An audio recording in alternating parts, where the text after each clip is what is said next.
নমস্কার বন্ধুরা, সোনালীর কিচেনে সবাইকে স্বাগত। আজকে আপনাদের সাথে শেয়ার করব মূলোর একটা রেসিপি। যারা বাড়িতে মূলো খেতে পছন্দ করেন না, এই রান্নাটা করলে দেখবেন তারাও খুব আঙুল চেটেপুটে খেয়ে নিচ্ছে। এখানে আমি 500 গ্রাম মূলো গ্রেট করে নিচ্ছি। গ্রেটারের এই বড় দিকটা দিয়ে গ্রেট করতে হবে। সমস্ত মূলোগুলো গ্রেট করা হয়ে গেছে। গ্রেট করার আগে মূলোগুলোকে খোসা ছাড়িয়ে ভালো করে ধুয়ে গ্রেট করে নিয়েছি।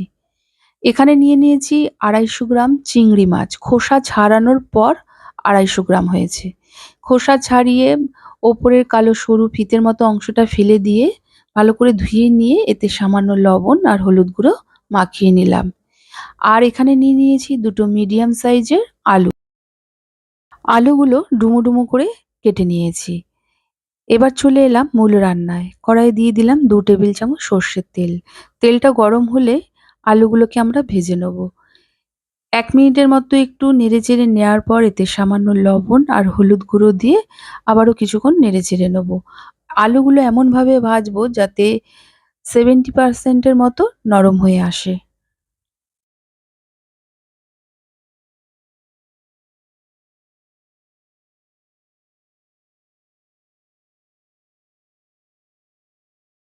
আলুগুলো দেখুন একটু হালকা লালচে বর্ণ ধরতে শুরু করেছে। এই সময় এগুলোকে একটি পাত্রে তুলে নিলাম। এবার ওই আলু ভাজার তেলেই আমরা চিংড়ি মাছগুলোকে ভেজে নেব। কয়েক সেকেন্ড একটু নেড়েচেড়ে নেয়ার পর চিংড়ি মাছগুলোকে একটি পাত্রে তুলে নেব। ওই চিংড়ি মাছ ভাজার তেলে আরো 2 টেবিল চামচ সর্ষের তেল দিয়ে দিলাম। তেলটা গরম হলে গ্যাসের ফ্লেমটিকে মিডিয়ামে রেখে 2টো মিডিয়াম সাইজের পেঁয়াজ কুচিয়ে নিয়েছি। সেই কোচানো পেঁয়াজটা দিয়ে কিছুক্ষণ আমরা রান্না করে নেব।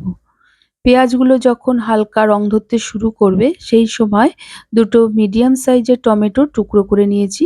সেই টমেটোর টুকরোগুলোকে দিয়ে পেঁয়াজ আর টমেটোটা কিছুক্ষণ রান্না করে নেব।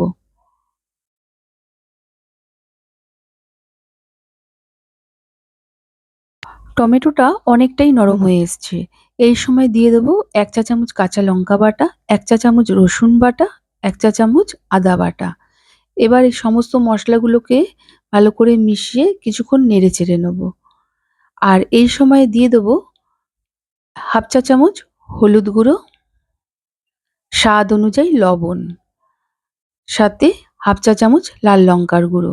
সামান্য একটু জল দিয়ে মশলাটাকে আমরা ভালো করে কষিয়ে নেব। পুরনো বন্ধুরা তো আমার পাশে আছেন। যারা আমার নতুন বন্ধু, প্রথম আমার ভিডিও দেখছেন, তাদের কাছে অনুরোধ রইলো, আমার রেসিপি যদি ভালো লেগে থাকে, প্লিজ আমার চ্যানেলটিকে সাবস্ক্রাইব করে পাশে থাকা বেল আইকনটি অবশ্যই প্রেস করবেন। এতে আমি যাই রেসিপি আপলোড করি না কেন, নোটিফিকেশন সবার প্রথম আপনার কাছে গিয়েই পৌঁছাবে।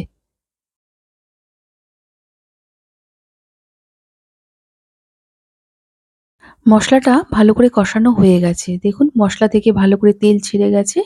ঠিক এই স্টেজে আমরা ভেজে রাখা চিংড়ি মাছ আর আলুটা দিয়ে মশলার সাথে ভালো করে মিশিয়ে একটু নেড়েচেড়ে নেয়ার পর গ্রেট করে রাখা মূলোগুলো দিয়ে দেবো। মূলোগুলো দেওয়ার সময় ভালো করে একটু জল চিপড়িয়ে দিয়ে তারপরে মূলোগুলোকে দেবো। মূলোগুলো দিয়ে ভালো করে মিশিয়ে একটু নেড়েচেড়ে নেয়ার পর গ্যাসের ফ্লেমটিকে মিডিয়ামে রেখে এটা আমরা ঢেকে দেবো 5 মিনিটের জন্য। বন্ধুরা, আমি আজকে যেইভাবে চিংড়ি দিয়ে মূলোর ঘন্ট বানাচ্ছি, একবার এইভাবে বানিয়ে দেখুন। যারা মূলো খেতে পছন্দ করেন না, তারাও কিন্তু তৃপ্তি করে খাবে। আর আমার আজকের এই রেসিপি আপনাদের কেমন লেগেছে অবশ্যই কমেন্ট করে জানাবেন। ভালো লাগলে একটা লাইক ও প্রচুর শেয়ার করবেন।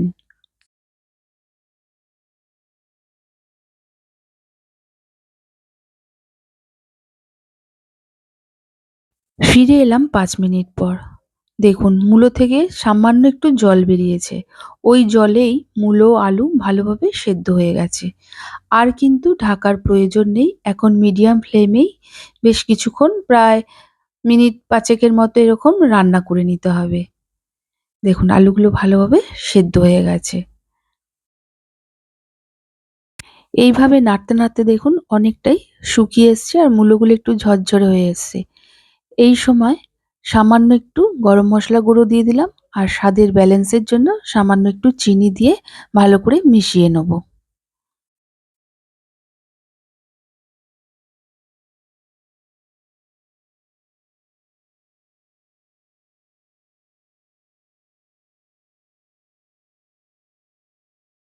এরপর এতে কিছুটা পরিমাণ ধনেপাতা কুচি দিয়ে ভালো করে মিশিয়ে নেব।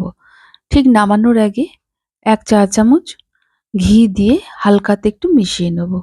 তারপর গ্যাসের ফ্লেমটিকে অফ করে কিছুক্ষণ ঢেকে রেখে দিয়ে এটা সার্ভ করব।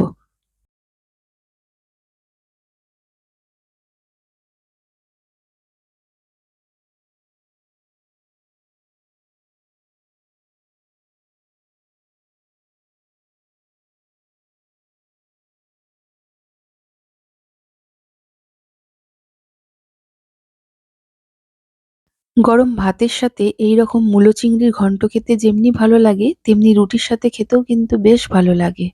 যারা মূলো খেতে ভালোবাসেন না, তারা একবার হলেও এইভাবে বানিয়ে ট্রাই করবেন। আর কেমন লেগেছে আমাকে অবশ্যই কমেন্ট করে জানাবেন। তবে আজকের মতো এই পর্যন্ত। আবার হাজির হয়ে যাব নতুন কোনো রেসিপির সাথে। সবাই ভালো থাকুন, সুস্থ থাকুন। ধন্যবাদ।